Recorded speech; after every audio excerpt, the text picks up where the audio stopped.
It's in the name. Welcome into the Helping Healing Humor podcast with Ben and Travis. On today's episode, we're going to be talking a little bit about adoption, as November is National Adoption Month. And we're also going to talk about that event that's coming up this weekend, the St. Jude Run. And we'll get into that conversation right after these messages.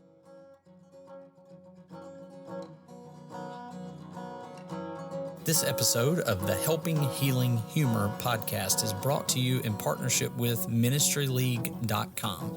We would love for more people to discover this show, so please rate and review us on iTunes or your podcast provider. Feel free to share on your social media and subscribe at benandtravis.com for the free ebook, 28 Days of Focused Living. I'm Travis Creasy. That's All-Pro Counselor Ben Hayes. What's up? And we are stuffed from Thanksgiving. I just wrapped up my fourth, and if you count the school Thanksgiving feast, that's going to be five Thanksgiving meals. I'm spoiled, rotten, and full as a tick, as they say down here in the South. For all you Northerners and foreigners that listen to this, that's probably a disgusting description. I might have had 5. I'm trying to remember. So 10 in between us, 6, and then if you count the Iron Bowl, which we're probably going to eat, and then we had a church gathering that was called a Friendsgiving. So all kinds of food that I didn't need to eat coming up on a really important weekend next week. Yeah, and I've been trying to do, and I've been running the last couple of weeks, but we'll get to that in just a minute. But as we mentioned, we're going to talk a little bit about adoption, as it is November is National Adoption Month. I have 2 adopted kiddos, and they're knotheads, and they have behaved so well this weekend. I'm trying to think if they, there's a mistaken identity, like what happened to my kiddos. So I know Christmas is around the corner, and Christmas is around the corner. Maybe that's it. You're right. But we want to talk a little bit about adoption. Obviously, my family impacted immediately in our home, but we've got cousins, we've got family members who have adopted, and man, they're just kind of heroes, to be honest, and all that good stuff. Well, I mean, I assume we have not adopted. My brother did. You guys have, like you mentioned, there's others in our family who have, but it's not an easy process.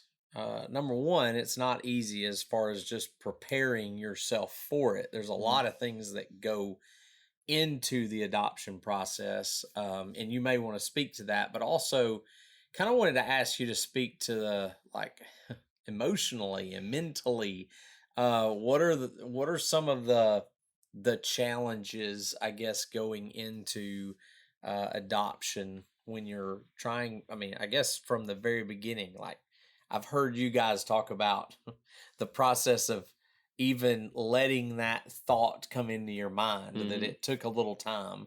So kind of walk us through what that's like for somebody. Yeah, so I mean, I guess the first thing I would say is there's obviously a lot of different circumstances. There are people who are adopting right after birth. There's that process in which there are people who have to raise funds. It costs money. There are people who are adopting from outside of the country. We went through the foster care process, and the average is around $500,000. They're saying now, I think the latest data is there's 420,000 kids in the foster system in the United States of America, and that number can get up to 500,000, which is an insane amount. So there are different circumstances. We just I ran the Bella Snowball 5K to raise money to help two of my former students at Riverside afford to adopt. And so there's different circumstances. We went through the foster care system, and I would say one of the difficulties of getting in and deciding to become foster parents was the letting go, that you knew the end goal, and they tell you this right up front, is that you're trying to help them get back with their biological parents. And so that was always the holdup for me to even get involved, was we're going to fall in love with these kids, and they're going to go home, and they may not have anything to do with us. And I know that happens from time to time too, but there's also anything that the Lord calls you to. I think that there's this thing these days where, oh, if the God calls you to it, then it's going to be really easy and it's like, where is that in Scripture? I don't think like, I ever saw that. Yeah, yeah. I'm not seeing that in the Bible, but emotionally, we really had to work because we were zealous. We went from 0 kids ever. All the ones we'd had, we'd take them on a youth trip and then drop them back at their parents' house after we spoil them or spoil your kids and leave them with you. And so we went from 0 to 2 literally overnight. And so there was a process of getting to know them, knowing their intricacies, but then you get to know them. And in our circumstance, it was basically told to us they're going home.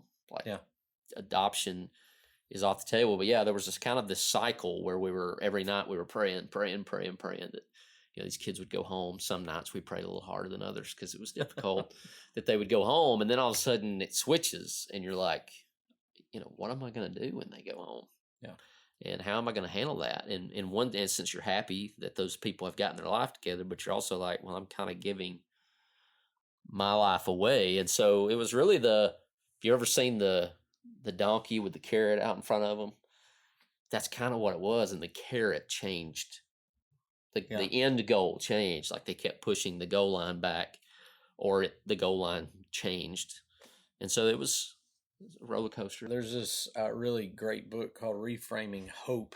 And it was written by Travis and Whitney Creasy, if you haven't seen it. But there was a part in there where y'all were talking about even the process of agreeing to do foster care. Like you were struggling on one level, but you were seeing commercials and hearing about stuff. And then Whitney was struggling and thinking about it. And then she kept seeing commercials and hearing stuff. And it was like you guys both, almost without knowing that y'all were each thinking, if I remember that correctly, it was like y'all were both being drawn towards it, and then it sort of became a thing. Yeah, and I hold Nick Saban accountable because it was in his commercial, the Nick Saban commercial. So if you guys, anybody out there listening knows Nick Saban, tell him he at least got one. I don't know what his batting average on his commercials are, but he got one. He got us. I like the concept, and by the way, that book you mentioned, you can get for $15 right now on our store for this is Giving Tuesday, I guess. But if you buy our book, 10% goes to Always Endure, which is a great organization, and Riverside Christian Academy. But great Christmas gift. I'm telling you, it goes right in the stocking. It fits right in there. Right in there. You can buy it, and we'll autograph it to you and send it to you. Nonetheless, I like the concept. N.T. Wright talks about broken signposts.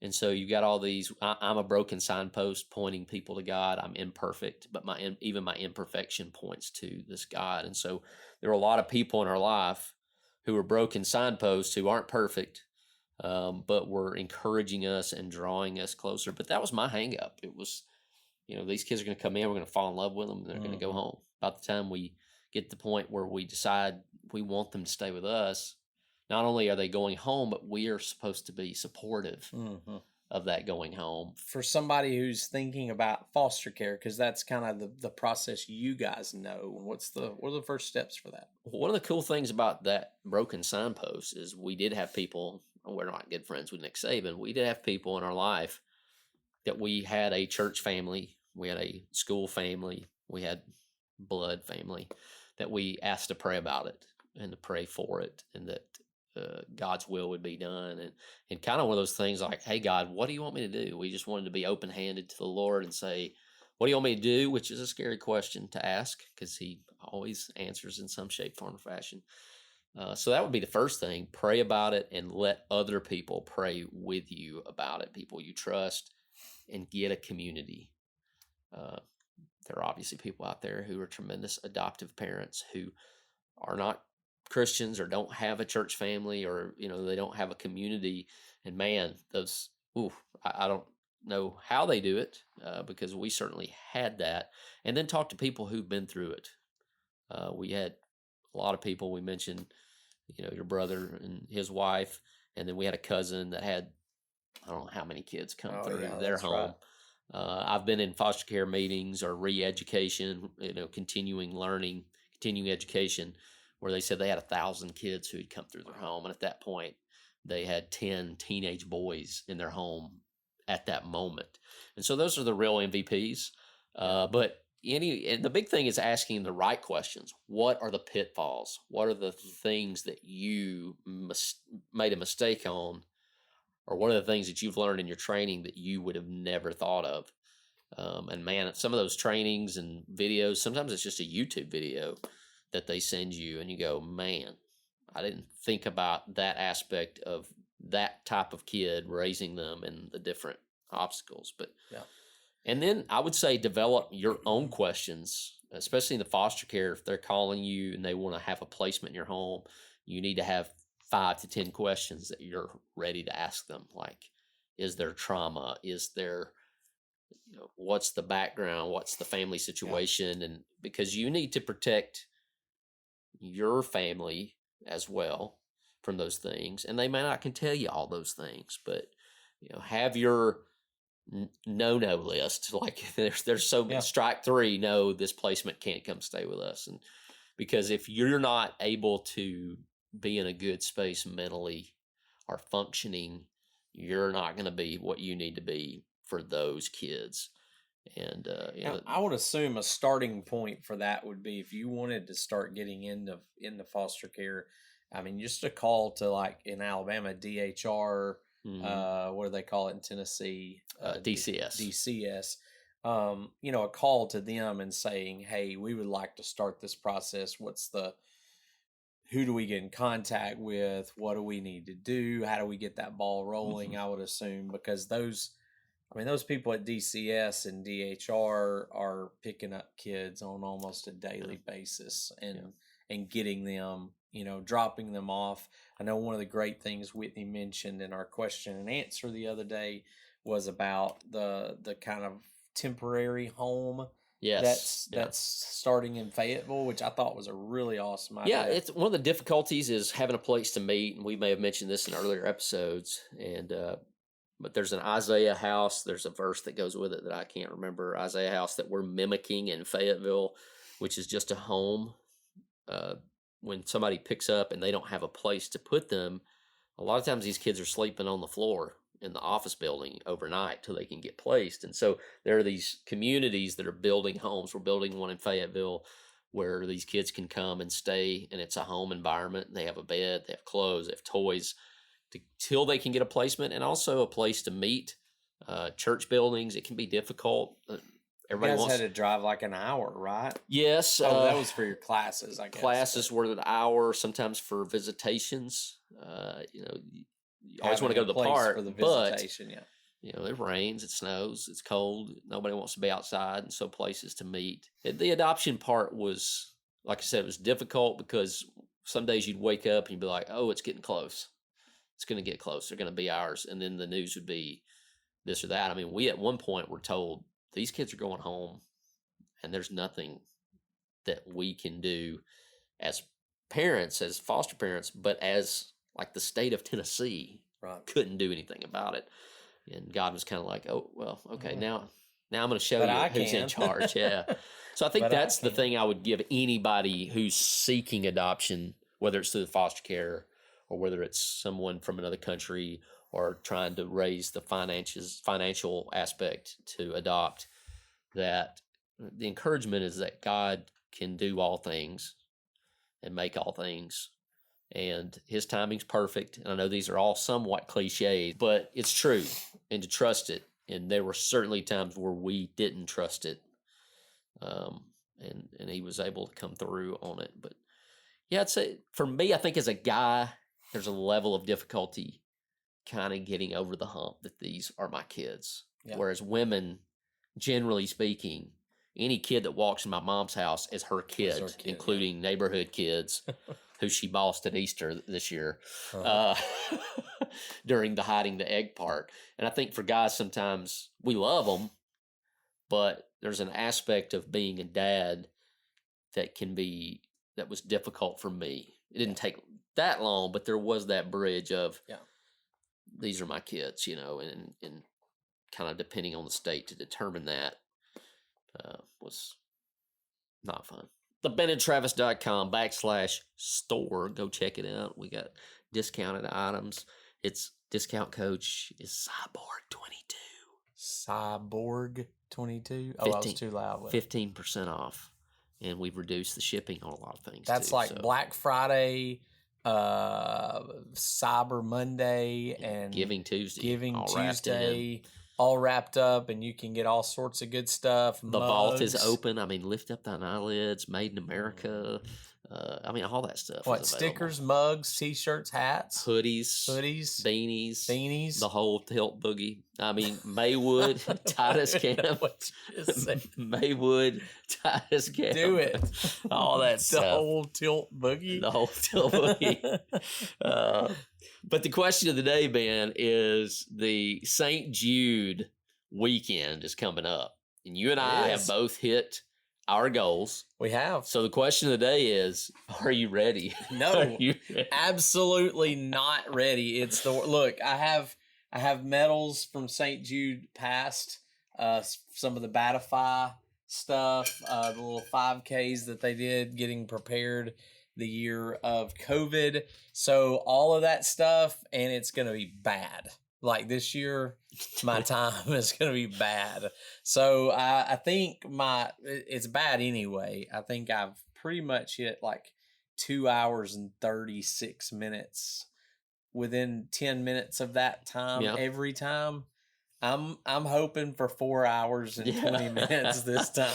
I may be walking most of it. I've had, no excuses, but I've had a few little hiccups along the way, from blood pressure to some foot issues. So I'm like, if I just finish it, I'm gonna feel pretty maybe good. You should run the 5K with me, so we can keep an eye on each other. I thought about it, and of course, Destin has signed up. My daughter signed up to run this year.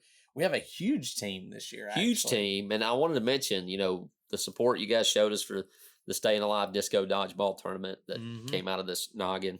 And of course, the Batify Freedom 5K, which seems like yesterday, some ways, and a long time ago, but it all helped us meet our goal. And we definitely want to put a shout out for Will Myhan, who is how far have we got to go? I think he's got about $1,275 left to go. So he really needs your help. We really want to hit that goal.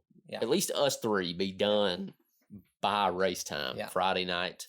I've got some great stuff. Surprises built in for the weekend. Some of you've seen the video of what I've been chosen to wear. I'm going to put that video in the description and make you go watch it. We're not going to give it to you for free, because stupid is as stupid does. But we do have a ginormous team with a goal of raising $30,000. So we wanted to share kind of our roster of who signed up for the team Ben and Travis. And we really kind of count all of everyone who's donated as a part of Team Ben and Travis. But these are the ones who've signed up to run and raise some money in the cause for Team Ben and Travis for Cypress. I think the first year that we did this, it was it was me and Will Myhan, and then April and Ryan Logan went with us. And I think it was just the four of us, if I remember correctly. I'm sorry if I leave somebody out. And then the next year, I believe, was COVID. And so I think a few of us ran it virtually, and then around here. So then last year we went and we did, it was me and Travis and Will and Josh and Justin. Mm-hmm. And was that it? That was it. The team. That was the team. And I think the year of COVID, Michael Rosenblum might have joined us. And so we've had those teams. Well, this year it was like we blew that out of the water. We started telling people, "Hey, we want you on our team, and come run with us." So we've got Justin's back. He's back. Josh Thorne, even though he had a stomach bug or something last year and did better than any of us, even with a stomach bug the night before. Josh has signed up to come back and be with us. Of course, Will is going to run the full marathon. He has. He's like us. Lot on run. He's like the rest of us. We're probably not prepared. And then we've got several new folks. They're not really new folks to us. We do have maybe a couple that we don't know very well. I don't know Ben, and I guess that's Jinsey Wright. I don't know them well, but welcome. We're glad that you guys Happy to are have you. with us, and we're thankful that you're with us. We have Jason and Aaron Wyndham, and they're awesome, and we're glad that they're on with us. Their son Brock is going to run. Now, Brock will run circles around every one of us, and probably, he may even get up there and rank with somebody because Brock is a phenomenal runner. There's the fundraisers, and then there's the serious people, and then there's like the MVPs who do both. Yep. And I'm not one of those people. Well, that category. they're doing good. I know several of these still have some money to raise. Would love for you to donate to theirs too. So several of them. You've got Trey Reeves who's running with us, and Trey is awesome as well. Trey's more of a man than we are. Ashley and Ross Nelson, or Ross and Ashley Nelson, however you want to say that, they're going to be running with us as well. Matt Hupel is running with us, and Tanisha Elliott. So we got, it's crazy. All kinds of men and women and kids, and Destin, my daughter, Destin Hayes, I mentioned that earlier. She's going to be with us. So, it's a team. It's a team, and I love it. And I may or may not have a special tracksuit for Friday night festivities to walk around. And I may or may not have a big gold chain to wear as we walk around the festivities. But it's going to be wild. It's going to be good. I'm keeping my end of the bargain. We hit 2,000 back at the dodgeball tournament. And so everyone who's donated to my cause got an option on the Wheel of Will. We spun it. I'm going to be honest with you. Out of all the things, I'm pretty happy with what we landed on. So that'll give you a heads up on what it landed on. And I'll go ahead and tell you what I'm doing, because it's not anything crazy, or not too crazy. But I think back at the dodgeball tournament, if I raised a certain amount that weekend, I would do one thing. We had levels, and mine ended up being that I'm gonna run in neon. So it's not anything crazy, but I'm gonna find some neon and running it. So I'm holding out next year. Go ahead and write it down. Go ahead and budget. Okay. We're making Bob Ross for Ben Hayes happen. Ben, the top tier, which he didn't meet at the dodgeball, was to dress as Bob Ross. And that needs to happen. I'm full on board of making that happen next year. I think I could get a hold of some Bob Ross. I believe Karen Mann dressed like Bob Ross this past Halloween. So maybe next year. I don't know. We'll see. We'll see what happens. Who knows? I might show up as neon Bob Ross. Who knows? Who knows? He might feel a little froggy. And we'll definitely be posting pictures. I'm sure we'll video, and if things go well, we'll video and record a podcast from Memphis. And so we just appreciate you. We mentioned it in the last podcast. We just had a Thanksgiving prayer, and we thanked you. We just want to thank you again, because you guys make this happen. If you go, please share this episode, rate and review it. Man, that's huge. And the number one way a podcast gets talked about is you guys. Word of mouth. So let people know about it. Tell them you love us. And hopefully that's truthful. We're not telling you to lie, but hopefully if you love it, tell somebody and they'll tune in. And for all of you that have helped us meet our goals, a big thank you. And certainly we could stand the prayers through the weekend, because we will all need them to finish. And you can go on benandtravis.com and find a link to our team. The drop-down menu, St. Jude, click it. It'll take you to our team, and you can choose which one of these to donate. That's our website. That is our website, benandtravis.com. So choose somebody, because I think you can see. Can you see it on there? Yes. What they're at. Yes. And you can kind of see where their fundraising goal are. For those who signed up as heroes, just a little bit of a update on that, or details on that, just for your information. They signed up to be a St. Jude hero. They've kind of guaranteed this money, and so it helps them to be able to raise it, and that kind of pushes them to raise it as well. But this is money that's going to go straight to St. Jude. We don't see it, none of these people see it. It's strictly for St. Jude and for these patients. So go on there and help them out to reach those goals. And I know not only they, but the families at St. Jude will appreciate it.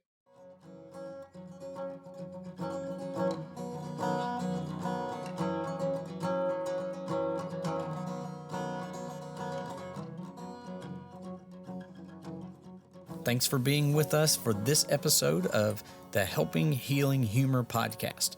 Be sure to download our free ebook, 28 Days of Focused Living, at benandtravis.com and receive all of our Helping Healing and Humor extra content directly in your inbox. We look forward to having you join us at the same Ben and Travis time, same Ben and Travis channel.